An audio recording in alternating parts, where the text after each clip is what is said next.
ഇന്ന് നമുക്കിതാ ഈ കാണുന്ന ഫ്ലവർ ബൊക്കെ ഉണ്ടാക്കിയാലോ. ഇതുണ്ടാക്കാനായിട്ട് ഞാനിവിടെ ചാർട്ട് പേപ്പർ എടുത്തിട്ടുണ്ട്. ചാർട്ട് പേപ്പറിന് പകരം നിങ്ങൾക്ക് മറ്റെന്ത് കട്ടിയുള്ള പേപ്പർ എടുക്കാം കേട്ടോ. പേപ്പറിൽ ഇതാ ഞാൻ കാണിക്കുന്ന ഈ അളവുകളൊക്കെ ഒന്ന് വരച്ച ശേഷം ഒന്ന് വെട്ടിയെടുക്കാം. ഞാൻ ഇതാ ഈ വെട്ടിയ ഭാഗത്ത് നിങ്ങൾക്ക് വേണമെങ്കിൽ ട്രാൻസ്പെറൻറ്റ് ഷീറ്റ് ഒട്ടിക്കാം കേട്ടോ.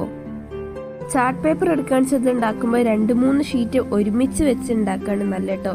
അല്ലെങ്കിൽ അതാ ഇതുപോലെ കുഴഞ്ഞാടി നിൽക്കൂട്ടോ. വേറൊരു കട്ടിയുള്ള പേപ്പർ എടുത്ത് ഇതേപോലെ മെഷർമെന്റ്സ് ഒന്ന് മാർക്ക് ചെയ്ത് കൊടുക്കാം.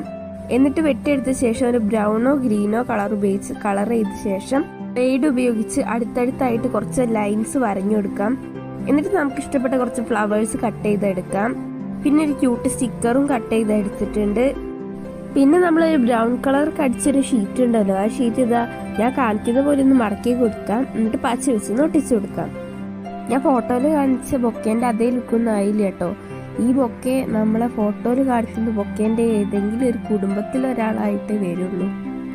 നിങ്ങൾ ഉണ്ടാക്കുമ്പോൾ ഫ്ലവേഴ്സ് ഒക്കെ നല്ല വലുപ്പത്തിൽ കട്ട് ചെയ്തിട്ട് ഇതിൽ വെക്കാൻ വേണ്ടി ശ്രദ്ധിക്കുക കേട്ടോ.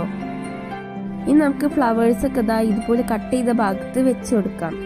മുഴുവൻ വെച്ച് കഴിഞ്ഞ ശേഷം നമ്മൾ പിങ്ക് പേപ്പറിൽ വെട്ടിയെടുത്തിട്ടുണ്ടല്ലോ, അതിലേക്ക് ഈ ബോക്സ് ഒന്ന് വെച്ച് കൊടുത്ത ശേഷം ആ മുകൾ ഭാഗം പശ വെച്ചിട്ട് ഒട്ടിക്കാം.